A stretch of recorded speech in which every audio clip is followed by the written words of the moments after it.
conversation today is hosted by SEO's editor-in-chief, Leena Gita Reghunath. Leena has nearly 20 years of experience in journalism and law. She's also a lawyer with 5 years of trial court experience in Kerala. I thank you all for joining us today. I know Friday evening can be a little bit difficult. And I look forward to having an interesting, engaging, and insightful conversation with Dr. Aparna Chandra. Over to you, Leena. Thank you. Thank you. A warm welcome to everyone who have made it here on this Friday evening, and welcome Aparna to this conversation. Quite thrilled when I started reading Court on Trial.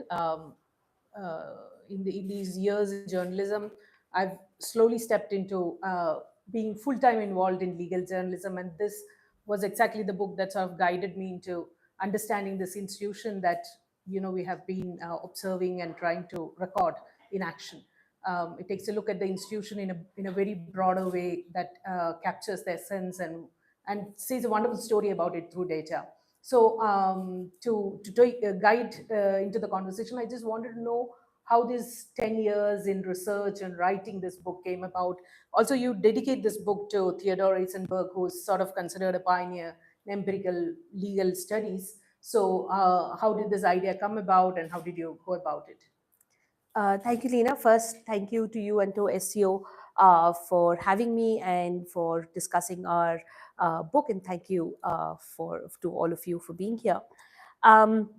So this project began with conversations that some of us were having when we were helping out the Law Commission with the 245th, with its 245th report, which was actually on delay and arrears, but that was in the trial courts.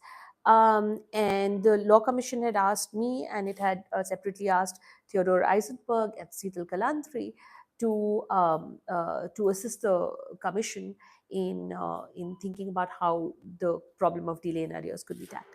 And as we got talking, as we got working on this, a few things became apparent. First thing was that there's very little data about the courts. The courts are incredibly opaque. They're opaque in their functioning. There's a lot of myth making and mystique about how courts function. But they're also opaque in the sense that they don't keep data. So data is not something that's very easily accessible. It's not that they're hiding anything. It's just that they don't have those documentary practices, well-established documentary practices where data is easily available, even to them on their own. As such, it becomes very difficult to study the courts and the court system.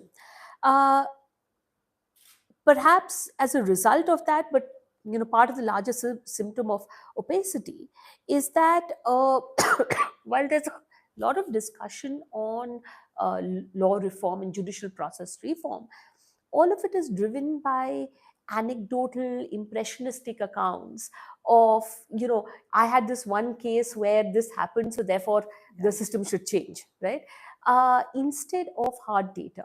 So we end up in the situation where we know a lot about some very high profile cases, but we know very little about the day-to-day functioning of courts, just because that data is not there. And in policy making, no one is asking for that data, right? All of it was being driven by these impressionistic, anecdotal accounts. The third thing that was quickly evident was that in policymaking circles, a delay and a lot of the problems that we think of as the systemic problems of the judiciary were seen as lower court problems, right? That is the lower courts that are malfunctioning, and the Supreme Court is the savior. And so as we got talking, we found these things quite puzzling. And we said, let's study this a little bit more, and let's see if there's a systemic way in which we can study the court. At that point, there was no data that was available. There were a few very good empirical studies of the court, but they looked at very small issues. So Nick Robinson's work, earlier George Gadboy's work, all of which we've cited in our own paper and we've built on. But there wasn't this kind of a comprehensive data set that we could rely on. So then we worked with students at NLU Delhi and at Cornell Law School to build this data set, where we read and coded all judgments that were reported from the Supreme Court for the period of 6 years, and from 2010 to 2016, and we coded them each case on around 66 parameters, and that formed our first data set. By the time we started analyzing it, though, more tools were available.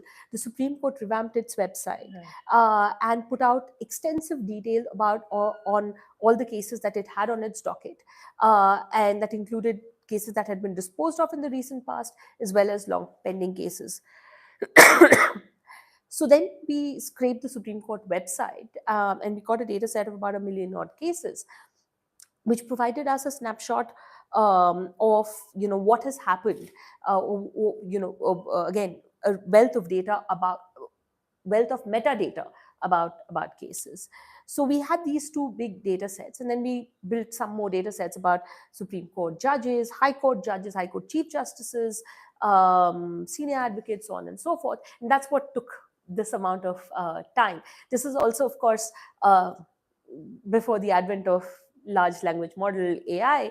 And I'm sure if we were doing it today, we'd have those tools available to us, which weren't available to us then. So yeah, so this is why it took the kind of time that it took. But the general idea was to do a large exploratory study of see what are the data points that we can capture out of these judgments that are objective data points. Objective in the sense that you know what has happened as a result in this case, right?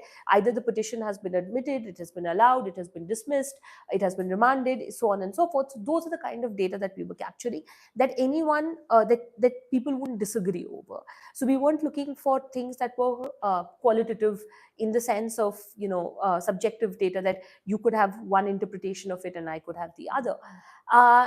And that data itself allowed us to say a range of things about, and see a range of things about the functioning of the courts.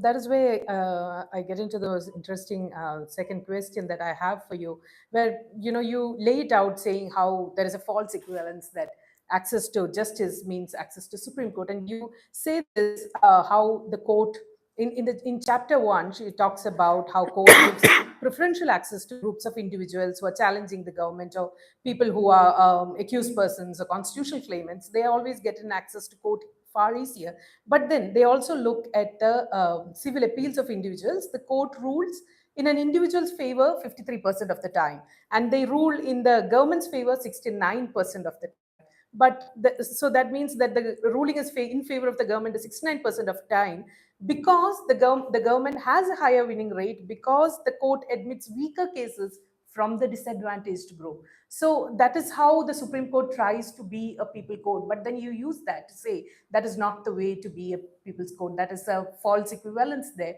to preferential treatment to individuals where their cases fail, and then there is a huge load on the court is not the right way to go about. Can you elaborate on that? Sure.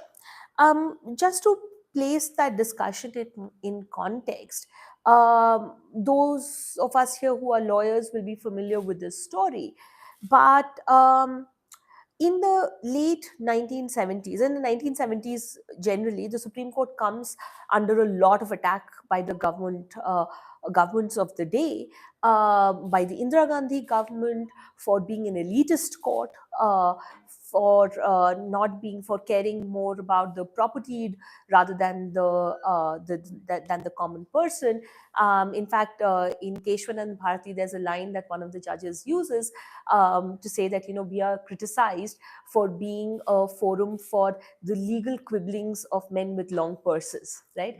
The idea that we are this elite forum which is there to solve minute, irrelevant problems that the elite have, and not really grounded in that sense. So that's one ground of attack. The second ground of attack comes, of course, during the emergency, where the court completely abdicates its responsibility, and subsequently there's a lot of pushback against the court's role in legitimizing the emergency.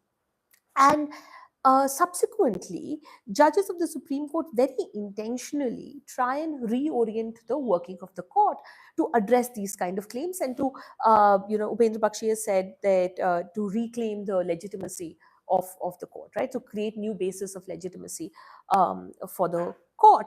And many of the judges of that day have written outside of their judgments in the extracurricular writings, have expressly stated that that's precisely what they were trying to do. How do they do that? They do this by saying that, no, we are the court for the common person. We are an accessible court. You have problems that you cannot bring to the court. Anyone can bring that on your behalf. You can even write a letter to the court. This is the birth of the PIL system, of course. Anyone can just write a letter to the court, and we will take it on, so on and so forth. And we know this story.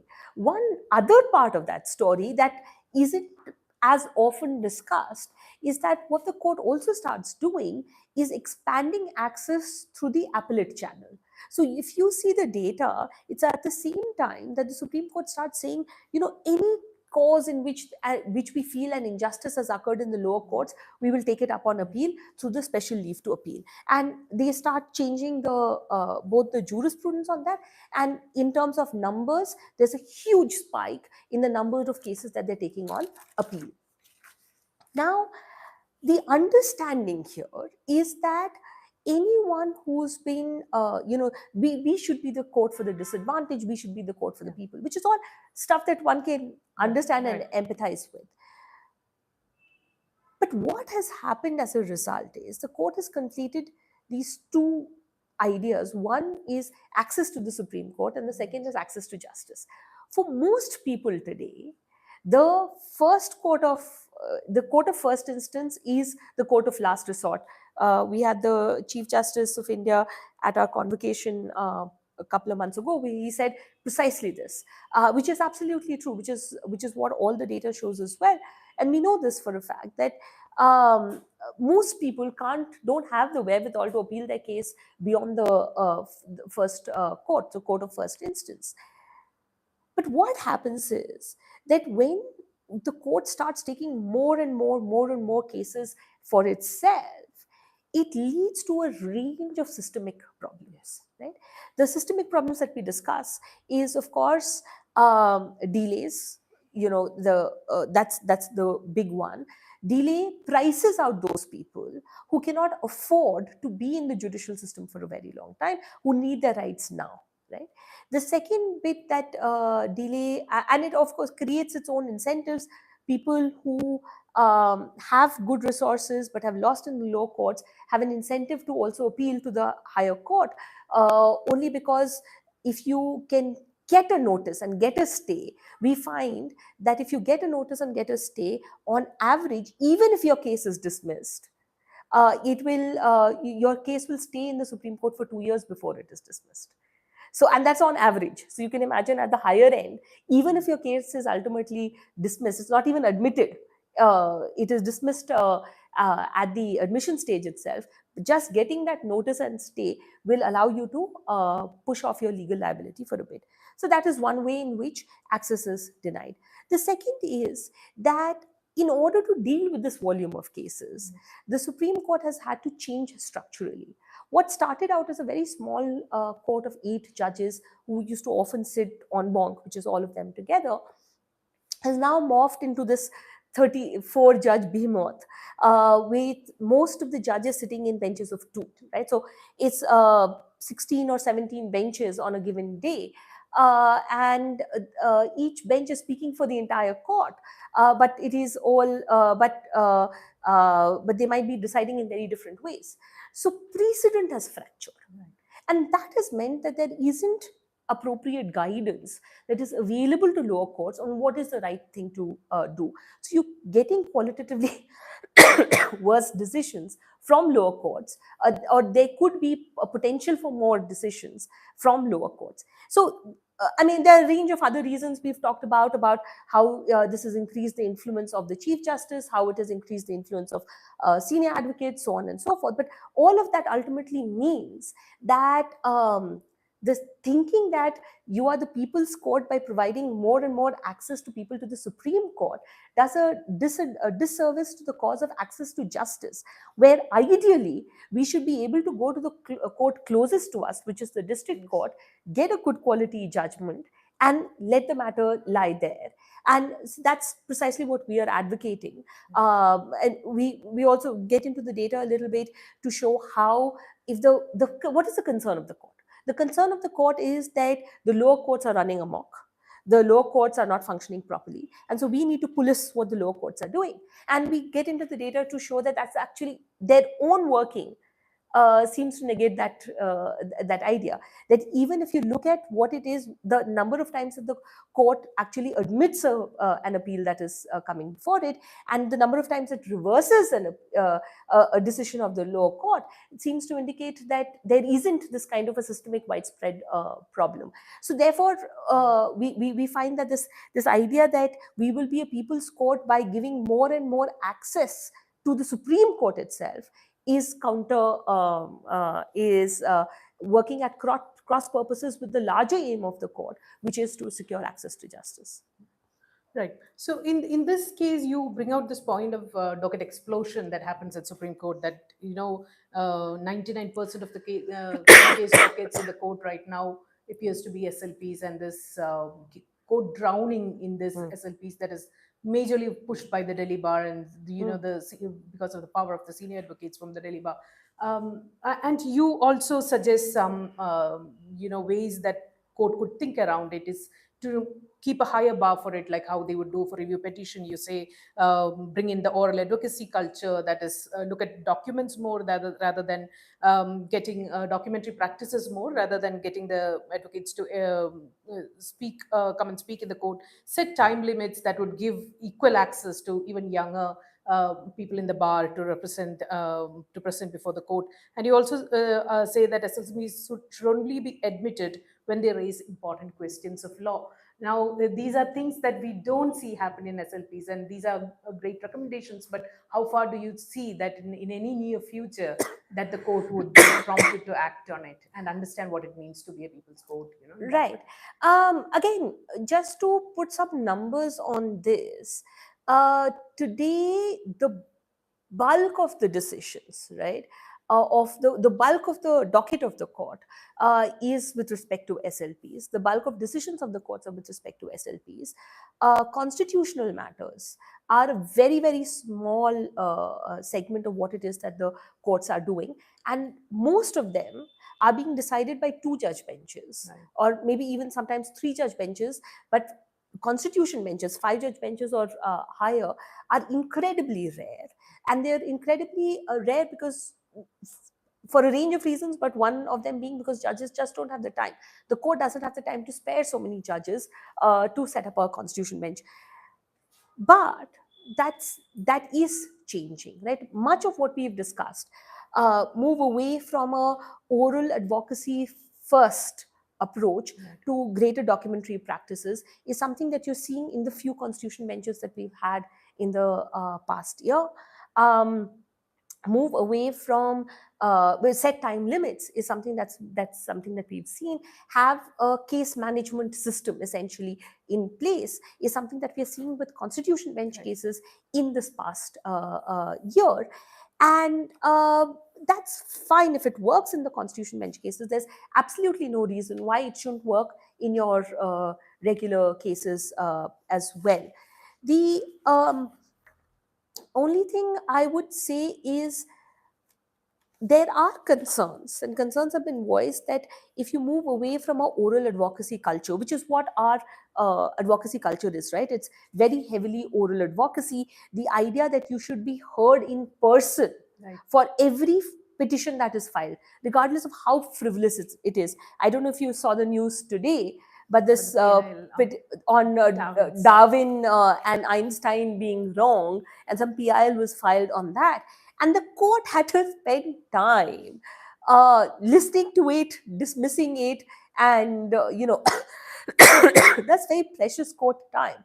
Why is it that this is something that should even come up before the court in the limited amount of time that it has for oral advocacy, right? Now, in other courts, it might be a problem. There might be a range of concerns for why oral advocacy might be required. But in the Supreme Court, you already have a mechanism to ensure that your documentary practices are robust, which is the AOR system, right? So that's, I mean, if there is ever a justification for the AOR system, it is this, that your filings are more robust. So then what is the justification for being so oral advocacy driven? So I mean, I think there are good reasons to believe that things might change, because we've seen this play out now in this last year with constitution bench cases, and hopefully that will translate into other domains as well. I will say that on this problem of SLPs and the courts taking SLPs, quite entertaining SLPs without any sort of standards about when matters should be taken, etc.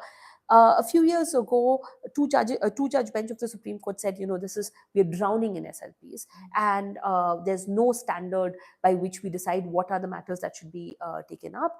So let's send it to the Chief Justice to set up a constitution bench on this matter. The Chief Justice set up a constitution bench, and the 5-judge bench said, we don't think we should interfere, right? So on the question of SLPs, and when should a matter go to the Supreme Court on appeal, when should the court entertain a matter on appeal, the court has refused to lay down any standards. Unless that happens, the other suggestions that we have would be patchwork suggestions, but you won't be dealing with, you'll be dealing with the symptoms, not the root cause. Right. In this, we also bring up the issue of polyvocality of the court, that these numerous two-judge benches that are sitting are sometimes putting out contradictory decisions. And this, across high courts, we see this problem that, on the same day, there is one high court ruling in favor of this and another ruling in correct opposite to it, but inside the Supreme Court itself. So what you end up saying is that rather than taking these number of cases and adjudicating on it, what the court should do is make it possible for the lowest court to know what is the point on this, what is the position to be taken on it, what is the Supreme. But that means that the court has to write studied judgment in each cases and make sure that it admits only cases that needs that kind of an opinion from them. So how does this affect the rights of the general public and the lowest person? How, like you said, how long pursuits are necessary to get to the Supreme Court and engage with such a long litigation process. But in the lower courts, this would be a very helpful thing, and that would be one of the primary administrative function of the court too, to see that its lower judiciary is working in accordance and working without any confusions. But that we don't see that happening at all. Right. How do you think the court would go on addressing that? Why doesn't the court take into account that confusion in the lower judiciary?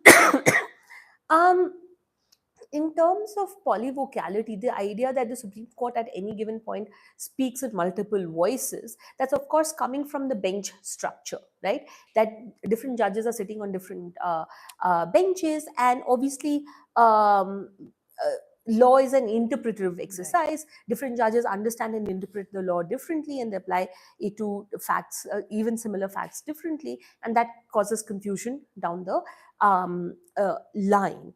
Now, one reason why that has happened is because the courts, a bulk of the cases that the court takes up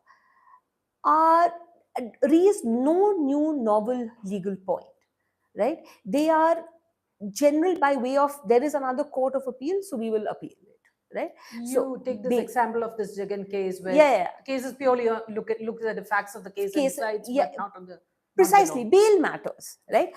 I mean, it is really unique. If you put the Indian Supreme Court in the context of the world, it is incredibly unique. And I don't know of many courts, maybe a few other South Asian courts which have similar issues. But otherwise, I don't know of any sort of the highest apex courts around the world that will be listening to bail matters, right?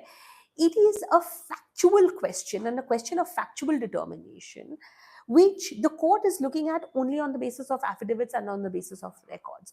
There is really no reason why these are matters that should be going to the Supreme Court. And I'll tell you two reasons why that's a problem, right? There is very fantastic work done by Yoon Green and Andrew Green, Yoon, and I'm forgetting that they have a third colleague, who find that more than half of the Supreme Court judgments they study it from for the last 30 odd years, never cite even a single decision, right? So it's not raising even a, they don't cite any previous decision. It's not something that is raising any really novel point. And half of the judgments, more than half of the judgments that the Supreme Court delivers are never cited in turn ever, right? Which again indicates that they're not dealing with any important proposition of law that will then go on to be cited over and over again. And that goes to show that there is this confusion about what is the appellate function of the court, right? Is it only a fact-finding, error-correcting court, right? Which is what the court seems to set itself up as.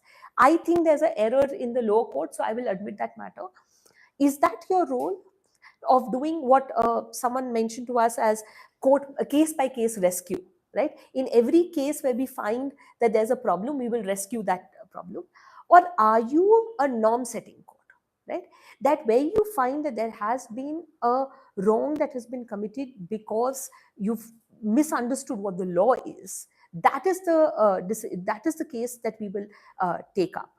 The reason I say this is, if you look at the data, about 64% of all the appeals that the court entertains are ones where both the lower courts had agreed, right? So all the lower courts have agreed on the decision.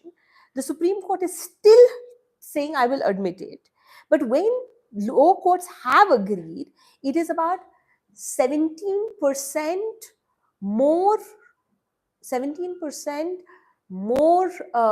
likely to also agree with the lower courts than otherwise, right? And that's understandable. If multiple courts have agreed, generally there is some consensus of opinion. Why is it that the court is taking on this huge bulk of cases where all the lower courts have agreed, and it is anyway going to agree, and it's more likely to agree with the lower courts? Shouldn't it at least have a much higher threshold in those matters and say that we are not going to very easily entertain those matters? Now, normatively, we know that's what the court has said. My apologies. The court has said in the past that if there is a concurrence between lower courts, we shouldn't easily take those matters on. But that's not something that it does in practice, right? So it's a question of having clear standards and a clear understanding of what is its role as an appellate court. Is its role as an appellate court an error-correcting court, where wherever we think possibly there is an error that has occurred, we will correct it? And it's not because the Supreme Court has some greater insight into the matter, right? If you were sitting on top of the Supreme Court, you might take decisions of the Supreme Court and say, no, actually the Supreme Court has committed an error and therefore I will correct it, right? So these are not necessarily questions of broad questions of justice or injustice. It's a question of a difference of opinion. Is that what the role of the court is? Or is the role of the court to lay down clear standards and norms that will allow for the lower courts to have some amount of certainty about what it is that they're doing? Right. And that's precisely the question. There's a role confusion, right, fundamentally in what the court is doing with its SLP jurisdiction. Yes. With that, I move to another contentious chapter, which is the disproportionate power of the Chief Justice that's there. And you illustrate how in most of the decisions, the Chief Justice is always on the majority side, on the winning side, and how his influence is clearly seen. I was also reminded when I was reading this portion about Falias Nariman and Karan Thappar's interview that happened last month, where Nariman recollects this incident after Keshwanta Bharati. A.N. Ray, who was the Chief Justice, sits another full bench to look at basic structure and whether we should have basic structure.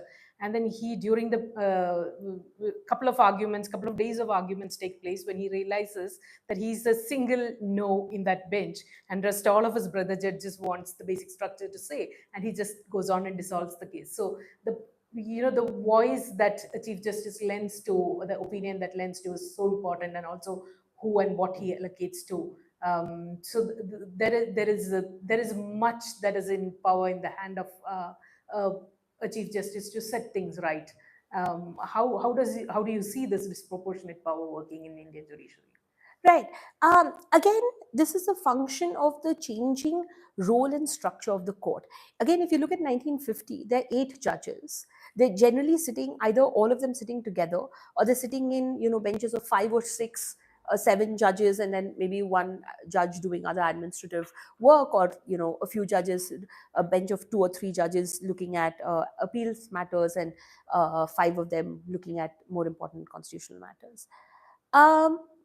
So this chief justice had very little role.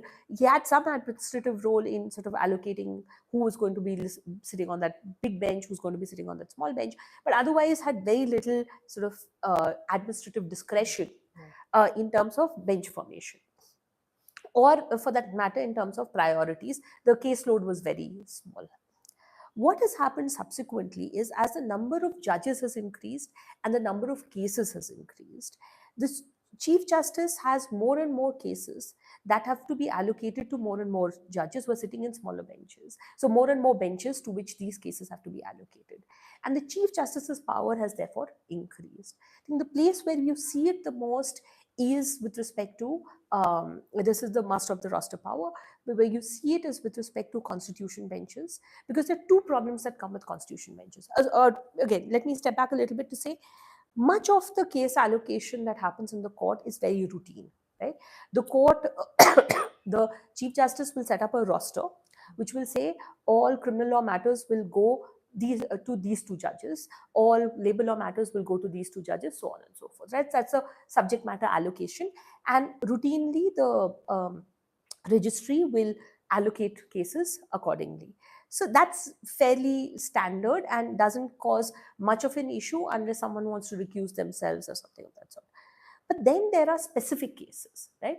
These are cases where you need a larger bench has to be constructed, a larger matter has to be sent to a larger bench, or a new bench has to be constructed for whatever reason.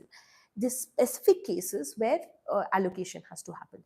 These case-specific allocations is where the Chief Justice's power becomes most salient. Because as we've already discussed, because law is an interpretive exercise, who sits on the bench becomes very important. Now, what we've seen is that the Chief Justice of India, one, disproportionately allocates constitution bench matters, the most salient matters, to themselves, right? And I think, if I'm not mistaken, the 4 7 judge benches that have been constituted this last week, the Chief Justice is sitting on all 4 of them. And this is just following that trend where Chief Justices overwhelmingly assign themselves to benches. Already, therefore, they are getting an outsized say in these constitution bench matters. Now, the Chief Justice is the senior most judge. So it wouldn't be a problem if the Chief Justice was actually, assigning the senior most judges on these constitution benches. Then the Chief Justice is there because the Chief Justice is the senior most judge. That's not the case. The Chief Justice is 4 times more likely to be on the constitution bench as compared to the next senior most judge, right? Seniority has no role to play.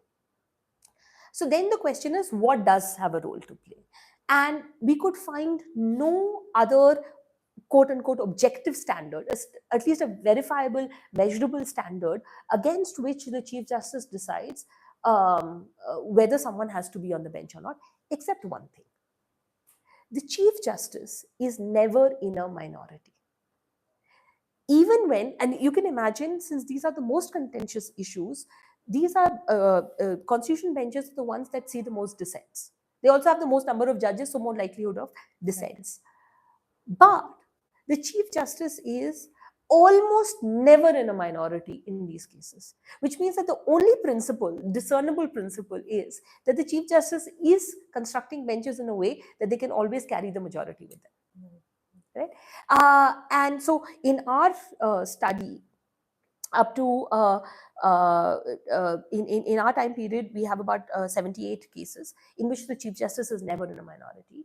And then we looked at, there are other scholars who've looked at cases before and after, and Nick Robinson found that since 1980 onwards, in 1,532 odd constitution bench cases, the Chief Justice of India had been in a dissent 9 times.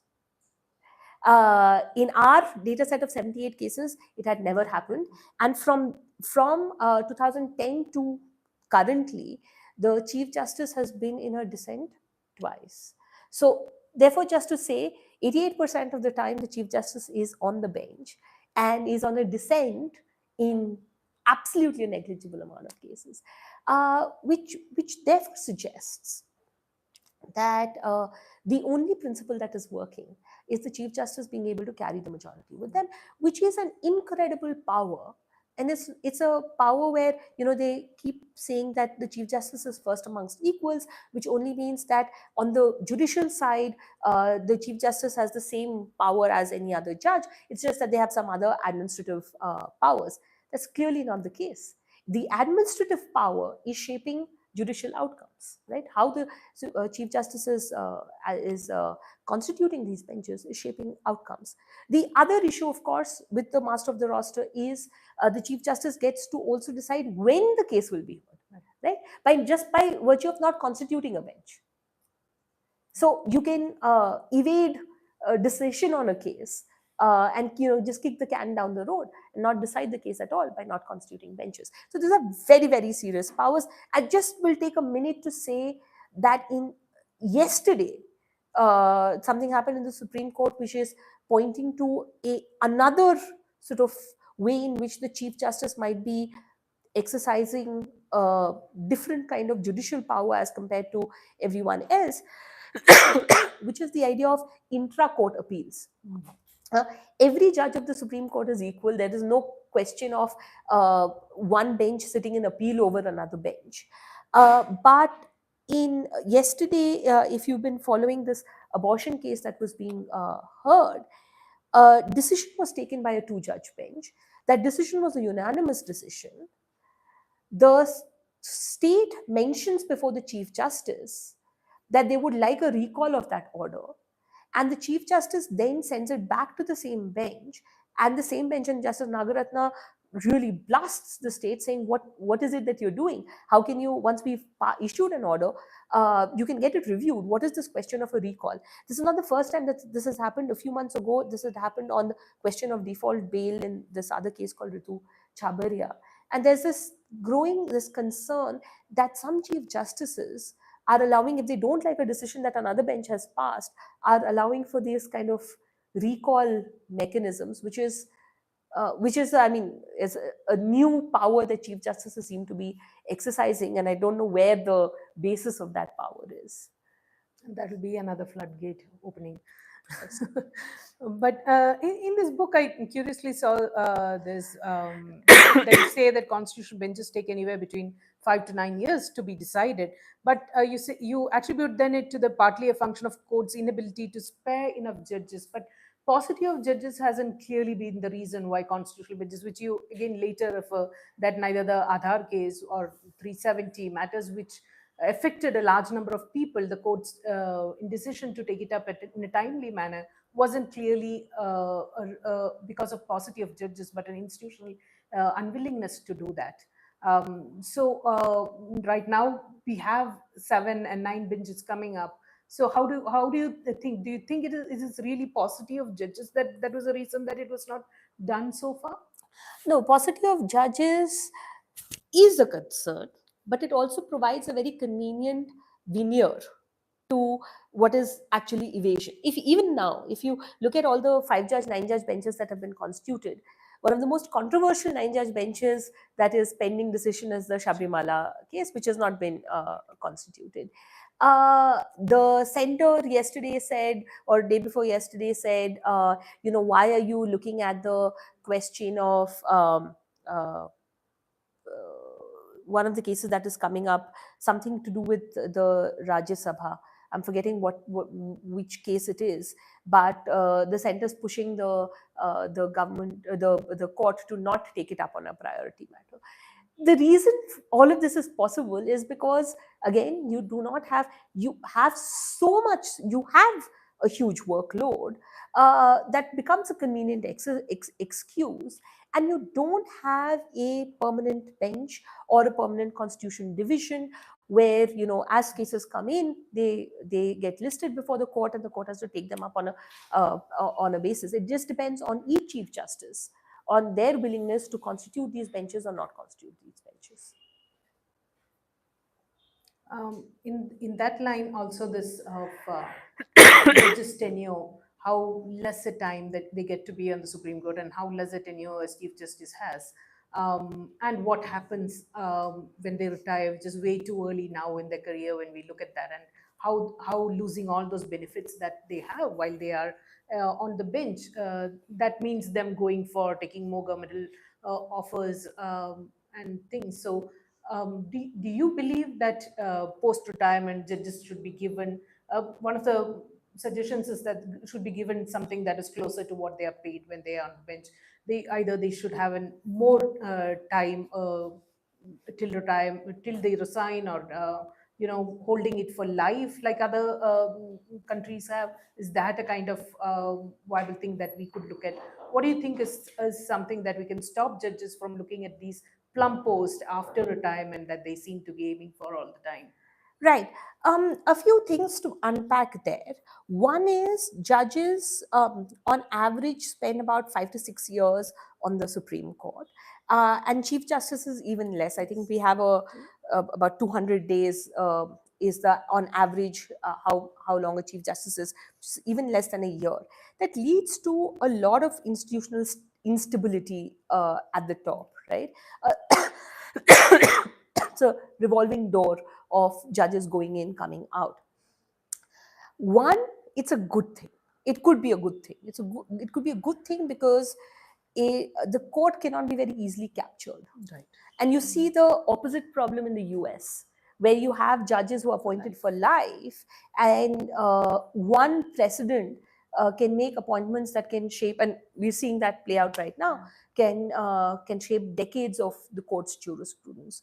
So in some senses, the chaos of the court is a good thing, because it does not allow for the court to be easily captured. That is also a reason why it's polyvocal, right? Because there are different judges who are saying different things, and you can't have that one idea that's just permeating throughout. But at the same time, that is, you wouldn't design, if you were designing an institution, that's bad institutional design, right? That you do not have the leadership of the court and of the judiciary in its entirety is something that's in constant flux. One reason for that, that's not the only reason, but one reason for that is that judges retire at 65. And whatever might have been the justification for that in 1950, today we know that 65 is not a very old age for judges to retire. In fact, we have a whole range of tribunals, a whole tribunal system, which is staffed by judges up to the age of 70. India is also an outlier. It's one of the lowest retirement ages for apex court judges anywhere in the world. So what we are suggesting is that you might want to up the retirement age up to 70. That means that judges are there on the court, but not proportionately increase the entry age for judges in the Supreme Court. But that would mean that judges are there in the Supreme Court for a longer period of time. There is some institutional stability, but you avoid the problems of institutions like the US Supreme Court, where those appointments are for life. But at the same time, you're also ensuring that by the time judges retire, which is at 70, they don't necessarily need other governmental appointments. And that's coming from this fascinating work that Shubhankar Dham, Madhavane and their colleagues have done, which is looking at how judges, as they come closer to retirement age, tend to start favoring the government. Those judges who do favor the government tend to, again, disproportionately get appointed to these government positions, right? I think, again, the most egregious of this is, of course, Ranjan Gogoi. But this happens routinely to tribunals, to other committees, commissions, etc.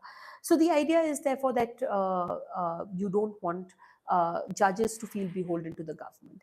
One concern with that is that, well, if not the government, the other lucrative post-retirement job for judges is arbitrations and writing opinions, etc., which could lean in the other way, which is corporate entities, right? That you would want to favor corporations. And I mean, this is not a problem that we tackle in the book, but that's something to be thought about. Do you want your arbitration system to be I mean, do you want the pathologies of the judicial system to infect your arbitration system as well, which it is likely to do? And I mean, there are a range of concerns that this is happening only because the arbitration system is also staffed by the arbitrators are judges who are used to, you know, all the perks of and all the status and everything that comes with the cultural norms of the judiciary, and they're bringing that to the arbitration system. So that's something to think about as well for the welfare of the arbitration system.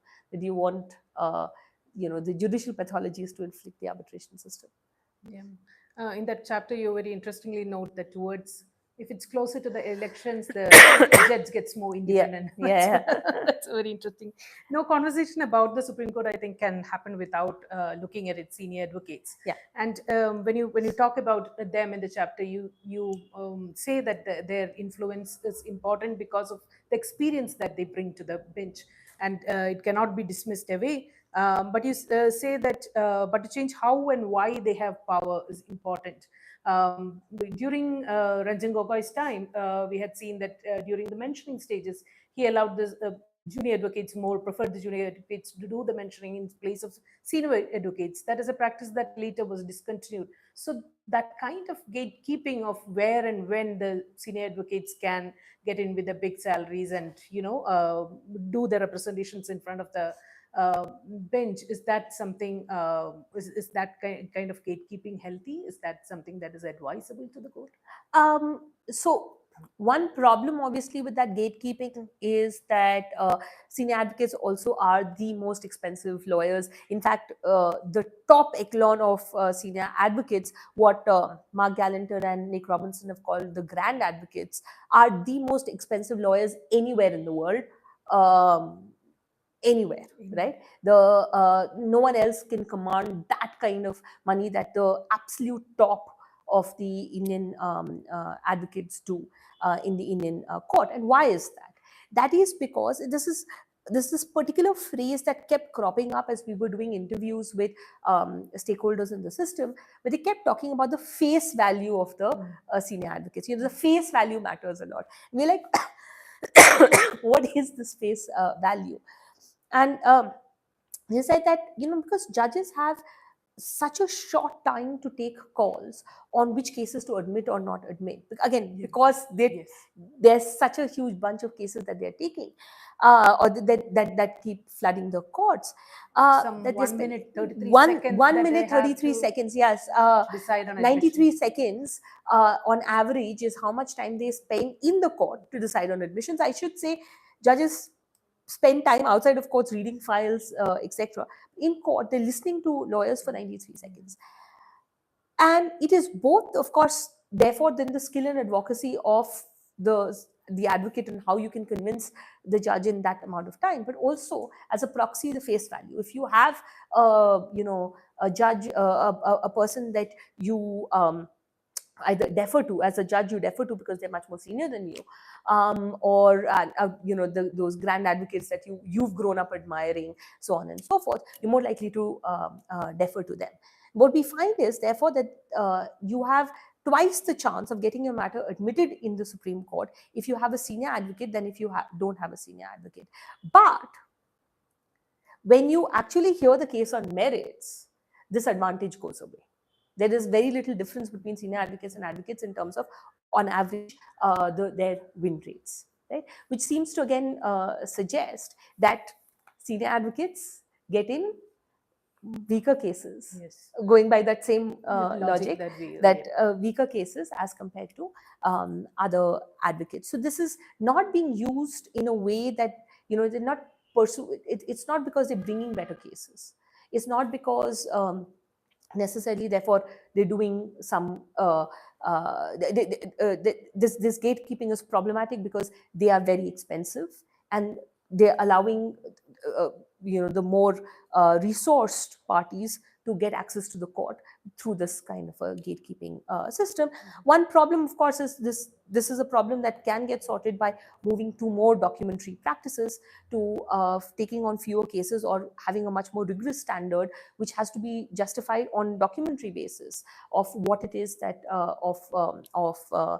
courts. The other problem of this is, and this is something that was pointed out to me by someone who practices in the Supreme Court last week. They read the book, and then they called me up and said, one thing that we suggest is that if you have time limits, that means that everyone gets an equal say, regardless of who the lawyer is. And they say that, in the constitution benches, they were citing your work, SEO's work.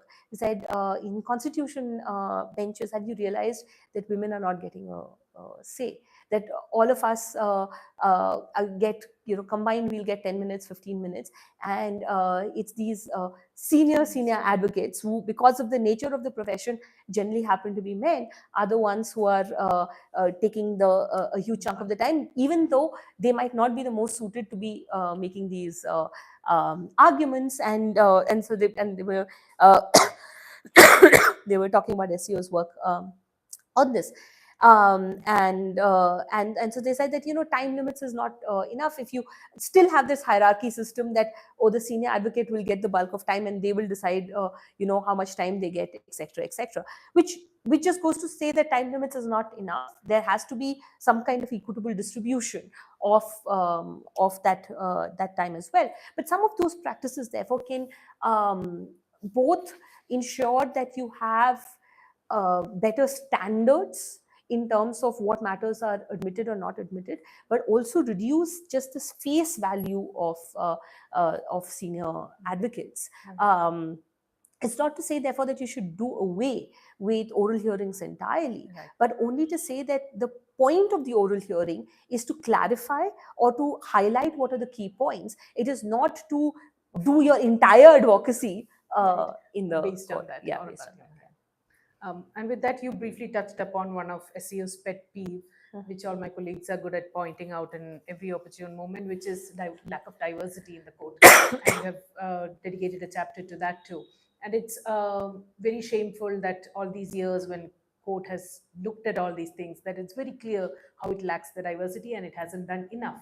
There is some efforts, baby steps, to put in some gender diversity, some religion-based diversity, but gender is largely a very small portion of people on the bench, and same with caste is largely absent in the conversation. Interestingly, when I was reading Abhinav Chandrachud's Court Whispers, he mentions all this God boy conversations that all the previous judges, some 116 interviews with 66 judges on the Supreme Court, and he talks about how they say, oh, we are all Brahmins, but we don't look at caste when we decide cases, which is very interesting. And it's quite shameful that there is, now there is a caste census out recently, but there isn't enough done to make the judiciary truly representative. What would it mean to have a representative judiciary for us? Right. I think, again, goes back to the point that we've discussed before, that if law is an interpretive exercise, who is interpreting and what worldview they come from, what lived experiences they come from, are likely to shape how they view things. And this is not to reduce people just to their social locations and identities, but just to say that if you want to create a robust system, a system where people, where you're more likely to have a range of worldviews represented, then you want to ensure that there are people from those social locations who are on the court. The court has, from the very beginning, ensured that two types of diversities are protected and represented in the court. One is region and the other is religion. So it used to be the case that and a region still happens to be something that is taken into account. Used to be the case if you see earlier law commission reports or even accounts by different judges, they used to say that, oh, there is like a Christian seat on the bench, or there are some Muslim seats on the bench, and that you would always ensure that there is some level of religious diversity, broadly mirroring sort of India's religious diversity on the court, and that's precisely what you've seen over the years. In fact, if you look at the two judges cases where the collegium system was set up, they had said that primarily you will draw judges from on the basis of seniority from high court judges, but they made two exceptions to that. They said broadly on merit you might make an exception, or in order to ensure diversity across high courts or religion, right? So those are the diversities that they've recognized. What they haven't recognized is gender and caste. And that happens in two ways. One is, of course, we see the output of it in the Supreme Court, which does very poorly on both these metrics. But High Court, the bulk of the judges are being appointed from a very small pool of High Court Chief Justices. That's the bulk of the judges, right? So we looked at who are the people who are becoming High Court judges and when do they become Supreme Court judges. And we find that women tend to become judges of High Court. Women who've been Chief Justices tend to become judges of High Courts at about a year and a half later in their lives on average as compared to men. Now, in a seniority driven system, a year and a half is a huge amount of time that can just, because everything is on the basis of seniority. If you fall behind your male colleague by 1.5 years, that means that your chances of going up to the top of the High Court is likely limited. The other interesting thing that we found is, again, on average, the numbers are very small because there have been only about 8 women on the Supreme Court. But if you see their profiles when they were High Court Chief Justices, they tend to be women tend to be High Court Chief Justices of multiple High Courts before they go to the Supreme Court, as compared to male judges. So they have to spend more time also as judges of the High Court before they're even considered for elevation. So this just goes to show that there are, and gender at least something that we can study. Caste is something that they don't even keep data on, right? So there have been studies. George Gadboy has this study up to 1989. Subsequently, there are others who have looked at the caste profile of judges, and I think it's very, very clear. There have been other studies that have been done, parliamentary reports, which just sort of indicate that there have hardly been any persons belonging to scheduled caste, scheduled tribes, and very few OBCs on the Supreme Court. And it's again these same issues. If the court were to proactively ensure, if this is something that was a concern for the court would ensure that this concern was met, right? It does that by taking people out of turn in order to ensure that regional diversity is maintained. Right? So if you already have 3 judges from the Delhi High Court and the senior most High Court Chief Justice is also from the Delhi High Court, they will skip that person over and take someone from an underrepresented High Court. So it's not as if they don't do it. It's a choice that they make to not do it when it comes to women, when it comes to caste-based diversity. And I think representation has to happen for them to, be pushed to do that. Absolutely. With that, I wanted to wind up and take audience questions. Anybody who wants to?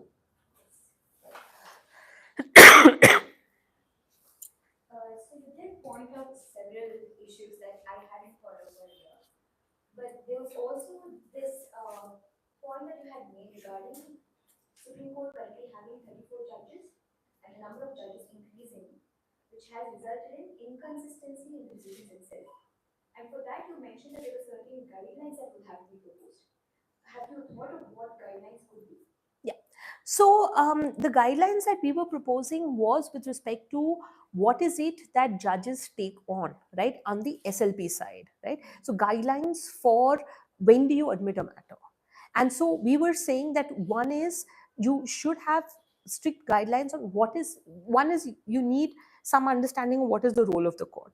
If the role of the court is to lay down clear standards for the lower courts to follow, then the point that the lawyers have to convince you about is that this is a case where there has been, where there is a question, a legal question of general importance that has arisen, right?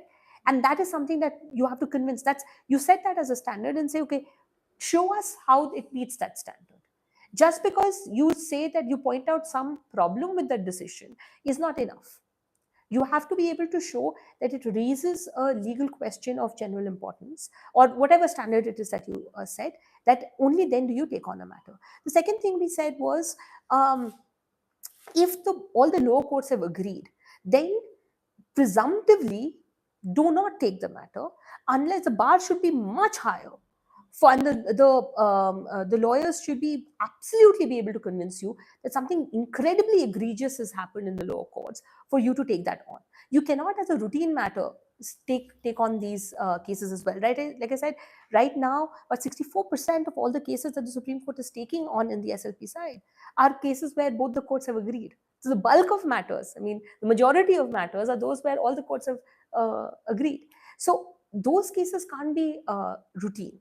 The third thing that we were suggesting was, and this is a bit controversial, I would be very surprised for a range of political economy reasons that I'll come to that's going to happen. But I mean, there's no harm in proposing it, is that, when the Supreme Court has to review its own decision, the standards are very high. You have to show that there has been an error apparent on the face of the record, or something that is so prima facie egregious that you take this on. So the standard response is we will not take it on unless you can show that this is in such an exceptional case where there's been an egregious violation of some very important procedural rules, or something on the face of it, very prima facie, you can look at it and see that this is egregious. Otherwise, we will not take it on. We were suggesting that, keep that higher bar. Let most matters lie at the High Court level, and then keep this very high bar. That does not mean that cases won't come to the Supreme Court, right? There's enough and more injustice happening in the country that all of these matters will come. They just get crowded out right now because the court doesn't have the time to listen to these matters. So that's what we were suggesting. And documentary practices to say that, therefore, again, as in review petitions, you circulate the petition and you show how you meet those grounds. And it's only when the judges are so inclined that they may call for a oral hearing, right? Otherwise, it is decided by circulation. And this is something that might be more advisable than a oral hearing based system, which places so much premium again on the face value of the lawyer. I agree with you on the oral hearing bit. Now, my issue is this. The general principle that's being followed even as of now, which is supposed to be followed as well as is that whenever there are matters of appeal, what is going to be looked into is the question of law itself and not the question of fact. Are you suggesting that Supreme Court imposes more restrictions with respect to question of law itself as to how it is going to be interpreted, and keep bars within what kind of question of law can be challenged before the Supreme Court after High Court has been into? Is that what is it? No. So I think that would be a bit too far to say that the court cannot, that there are certain types of questions of law that one could look at, in the sense that it's one thing to say that there should be something that's of general importance, right? That there is a broader, there is some conflicting precedents, there is uncertainty in the area of law, there is a gap, or there's a new law that has come up that requires interpretation, so on and so forth. Those are the kind of things that we are suggesting. But beyond that, to say that there are certain questions of law that might not be that the court cannot look at is not something that we're suggesting. Also, the line between questions of law and questions of fact is blurry, right? So appreciation of evidence, for example, is the court is not taking on board, generally as a general matter, is not taking on board new evidence. So it is looking at documentary records to see what the question of fact is. But questions on appreciation of evidence, is it a question of law or is it a question of fact? So I would create such watertight compartments, but the general point being that if you have a clarity on your role, that your role is that of a norm setter to create clarity in terms of what are the rules that apply on a particular area and not to error correct in individual cases, then you could start building a set of principles of what are the kinds of cases that one will take and what lawyers have to justify in order to sort of make the case that their matter should be admitted. I think we can bring in some questions from our live viewers. First, we have does the excessive appeals from lower courts show a lack of confidence in the lower judiciary? Has the Supreme Court not been able to trust the lower judiciary in India? Yeah, I think it does. I should just say, and I think mentioned it early on, that the evidence before the court, the evidence that we have doesn't show any kind of large-scale systemic malfunctioning. And to give you, just to put this into context, the Supreme Court gets about 60,000 SLPs every year, out of which it dismisses it admits only about 14%, right? So even at that first brush, about 86% or so of all the petitions that are brought before it are dismissed in that first stage in limine, right? At first look.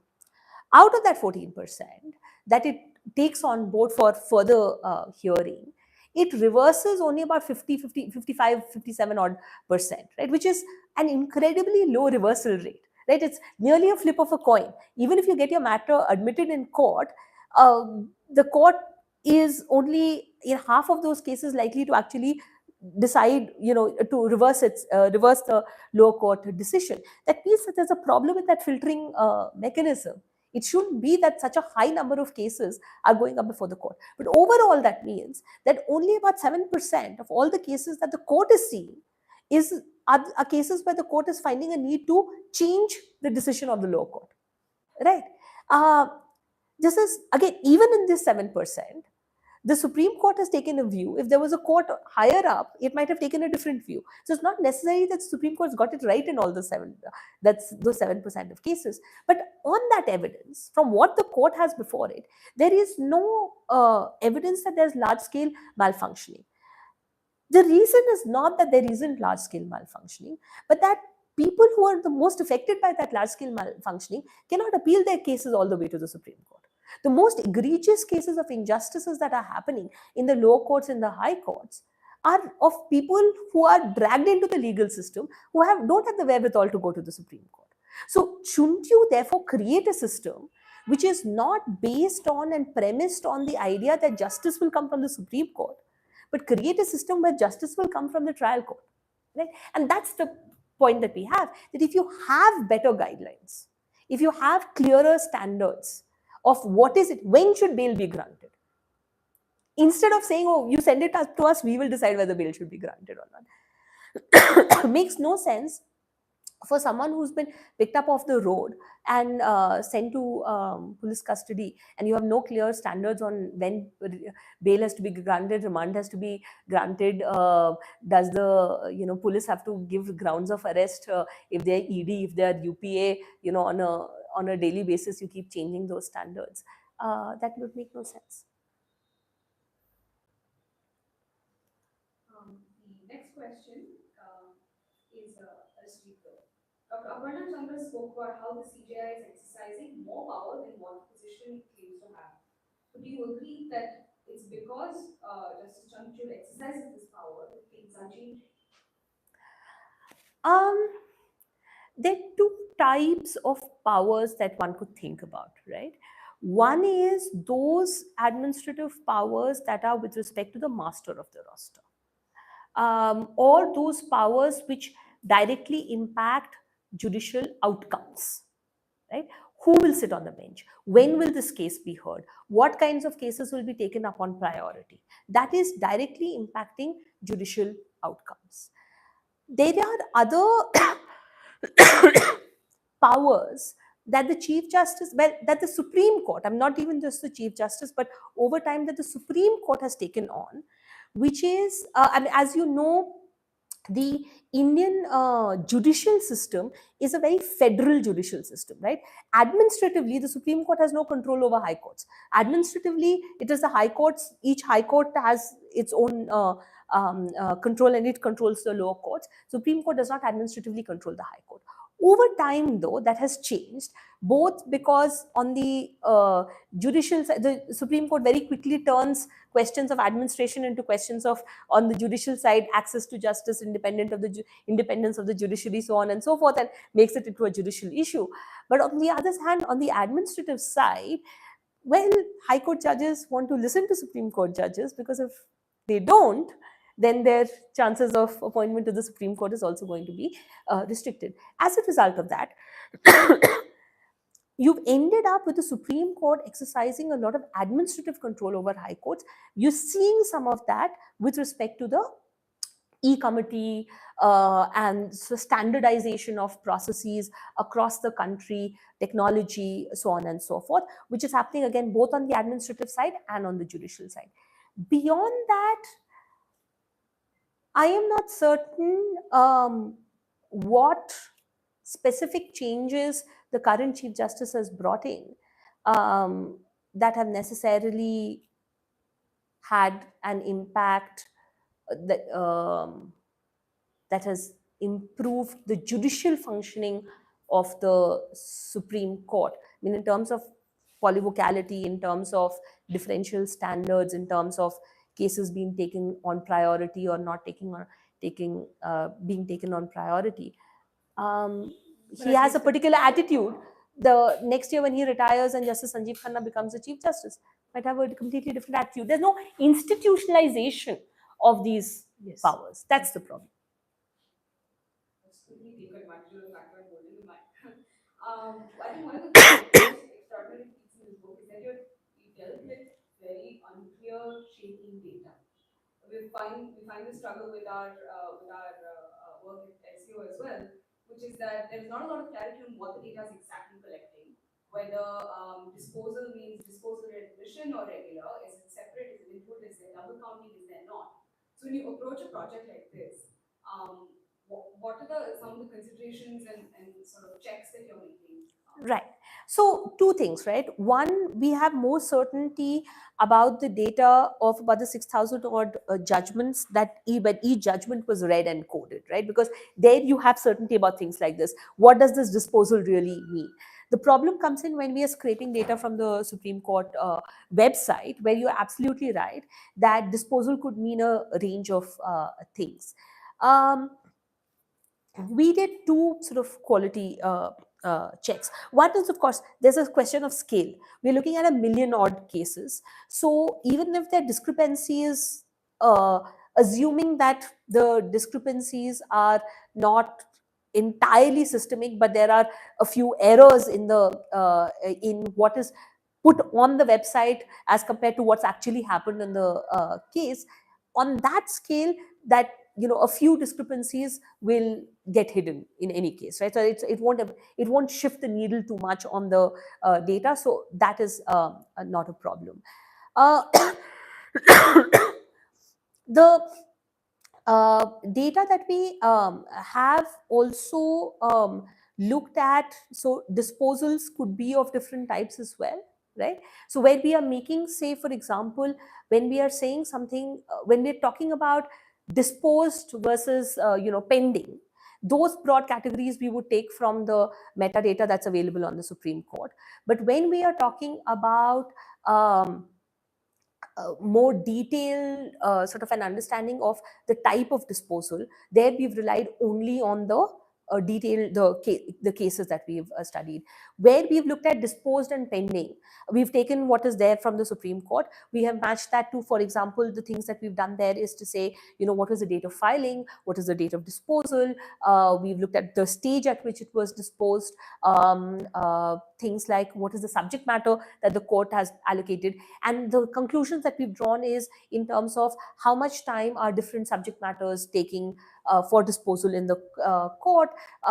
When cases are pending, depending on different subject matters, how long are they pending for, so on and so forth. So the conclusions, because the data is so shaky, we have to be very careful about what we can use that data for. And so we have more trust in the data sets that we've created as compared to the scraping of the website. Again, I'm just thinking of sort of a few of us are thinking of getting into using now AI tools to use AI tools on Supreme Court judgments at scale and pull out some of this data where we'll have greater confidence. But that's our workaround, really.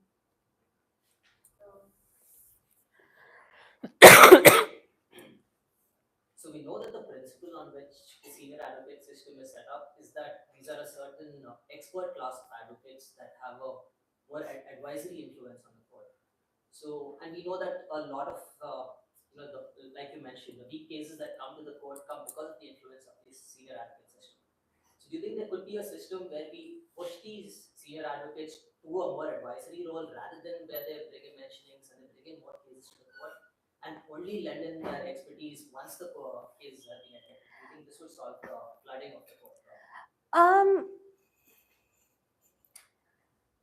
So one thing I should say is there's a political economy of all of this, right? The money in the Supreme Court is in the notice and stay and mentioning. It is not in actually arguing it on merits, right?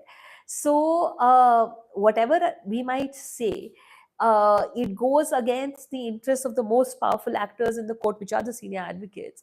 If you say that you take them away from this where they make their most money, which is why it's highly unlikely that that kind of a shift is likely to happen. But any shift, and we recognize this, any shift will require lessening the influence of the senior advocates. What we were proposing instead is to move to documentary practices where the bulk of admissions is only on documents, right, with clear standards, which would mean that the focus therefore is not so much on senior advocates who are known more for their advocacy skills, oral advocacy skills, than the drafting of pleadings, and they may still retain a role there in terms of advising and settling the petition and doing whatever else that they do in terms of the drafting stage, but that they don't then get some kind of a special advantage when it comes to hearings. I mean, more fundamentally, if you were to ask me, why should the courts be in the business of designating a certain bunch of lawyers as senior advocates is a more fundamental question that we don't get into the book because it's just beyond the realm of the book. So this is not coming from the book itself. But realistically, should the court be in the business of certifying some people as being a better class of advocates as compared to others, and then the various rules that come with it, right, of you can't take a brief on your own, etc., etc. These are particular products of a particular way in which the British legal system evolved. I don't see what the logic of retaining that kind of a system in the Indian system would be. The only justification that I've heard is that it provides some space for junior lawyers to actually deal with clients, because then you need to go to and you can't directly go to a senior advocate. You need an advocate who will do your filing, etc., etc., and then you have a senior advocate. And I mean, if that is the justification, as someone who doesn't litigate, for me that's a problem to say why is my access to the judicial system being, why am I subsidizing a bunch of lawyers? If they can't stand on their feet, why is my access to the judicial system being premised on this kind of layers of lawyers that I need to hire? So I frankly I haven't seen a convincing reason fundamentally for why we should have the system in the first place. Just a quick second question. So we also spoke about the disproportionate power that the Chief Justice normally wields in influencing. I want to restrict this question to constitution benches. So right now we have this power focused only on the Chief Justice. And like if we take a step back and look at the jury system, where a common criticism is controlling the jury controls the case. Or we have the Supreme Court itself criticizing certain litigants for forum shopping, hoping for a more favorable judge than someone that they do not want hearing the case. So could we have a system other than a single master of the roster where the power is spread about and maybe preferably not have the same, the same group of judges who select the bench also being on the bench? Like, could there be an alternate system that's superior? I mean, Pakistan just did it last week. They upheld they had a reform which curtailed the power of the Chief Justice and gave it to a body of judges, and that the Supreme Court upheld it 2 days ago. And I don't know if you've seen the clips on social media, but they have a hilarious exchange on the Indian master of the roster system. So I'd really urge that you look at it. But coming to the Indian system, two things have happened, right? So, the entire controversy with the judges' press conference, etc., was about the master of the roster, right? And after that, there are a bunch of petitions that go up to the Supreme Court, saying that we need to bring some control, some institutional mechanism by which this power can be allocated, some principles by which the Chief Justice has to decide who will be on a bench, and that is something that the court should do in order to protect independence of the judiciary on the judicial side. And the court rejects those petitions. And the argument that the court gives is that the Chief Justice is a high constitutional functionary, and therefore we should trust the Chief Justice, right? And our point is that as a high constitutional functionary in a democracy, we shouldn't be trusting you, we should be holding you accountable, right? It's not about trust, it's about accountability. So what systems of accountability could we make? One of the things that we suggest is to have a permanent constitution bench. When it comes to constitution benches, is to have a permanent constitution bench, right? The permanent constitution bench idea is that you have at least a 5-judge bench which is sitting at all times. There's enough work for 5-judge benches. In fact, 2-judge benches are subsidizing 5-judge benches because much of the work that should be done by 5-judge benches are today being done by 2-judge benches. About 74% of all constitutional matters are heard by 2-judge benches today, just because we don't have 5-judge benches.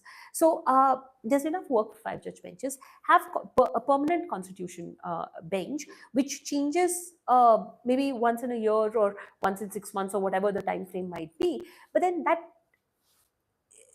it doesn't depend on each Chief Justice setting up for each specific case who the judges on that bench are going to be, right? And that's a very easy, simple solution that could be put in. In terms of who should be sitting on a permanent constitution bench at any given point in time, the idea is, how do you create a system of accountability? You need a standard. And if you deviate from the standard, you have to provide justification for why you're deviating from the standard, right? That's generally how we create systems of accountability. So have some standard, and seniority might be the norm, or something else might be the norm. I'm not saying that it has to be one thing or the other. Whatever the norm is, the default mechanism is that is how that bench is going to be constituted. But if, for example, someone has to recuse themselves, someone falls ill, there's some other reasons why they cannot be they cannot be part of that bench, then that's something that the Chief Justice has to give reasons in writing to say this is why this person is off the bench, and therefore I'm replacing them with the next person who meets that criteria, right? That is how accountability. This is pure administrative law. This is something that the Supreme Court puts in the context of administrative discretion, where an administrator has to take any decision. These are the kind of rules that the Supreme Court uses. Right? So return this master of the roster power to its role as an administrative power, and then put in the systems of accountability that you have for the exercise of administrative discretion. We think, oh, Chief Justice of India, how can we say anything to the Chief Justice of India? How can you ask the Chief Justice of India to give reasons? On the judicial side, we ask them to give reasons day in and day out. Why not on the administrative side? I'm very sorry. Just one more point.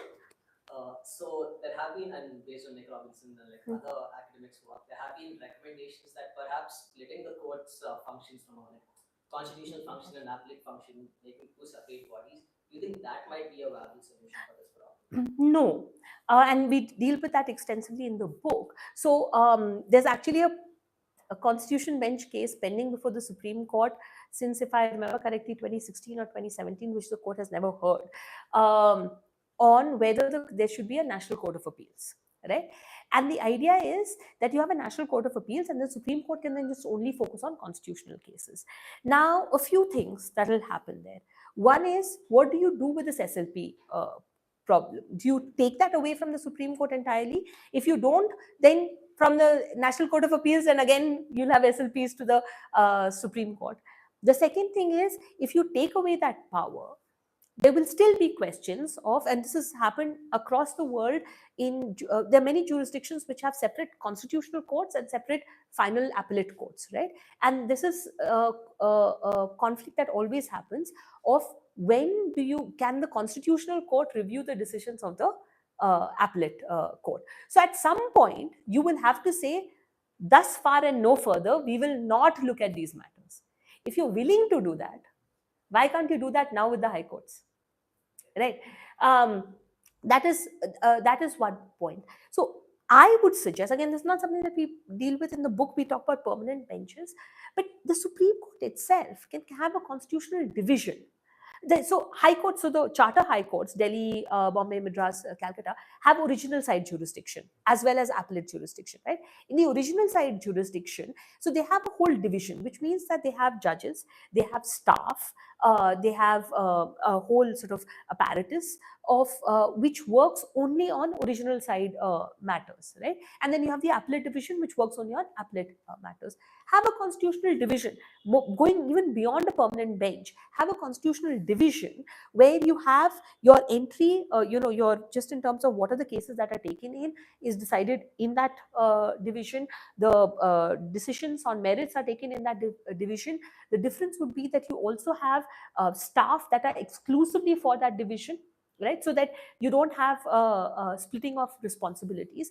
You can cordon off. So it's the same Supreme Court, which has a constitutional division and it has an appellate division as well at the same level. And I would think that therefore creating a protected space for constitutional matters is what is required, rather than having a different court altogether.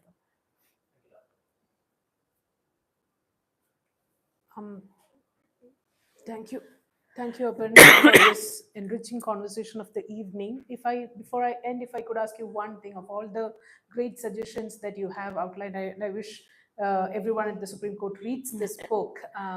But what is the most urgent or immediate, or what is the thing that you wish, that one thing or two things that they would immediately do to fix some of these plagues that you have? The easiest one, and that would go a long way in fixing one huge current crisis in the court, which is that it is not doing a good enough job of holding the government to account for violating the constitution, is to have a permanent constitution bench. So it's an easy fix. It is perhaps the most important role of the Supreme Court to be doing that, and failing miserably. So at least a permanent constitution bench. Okay, wishing that should come soon to us. Let's end this conversation. Thank you for this enriching conversation and this evening, and thank you to the audience. Thank you so much for having me. Thank you for the 10 years you have put in with your co-authors to get this book out. Thank you. Thanks. We have some snacks and tea outside, and we can maybe extend this conversation. Sure, absolutely. Okay.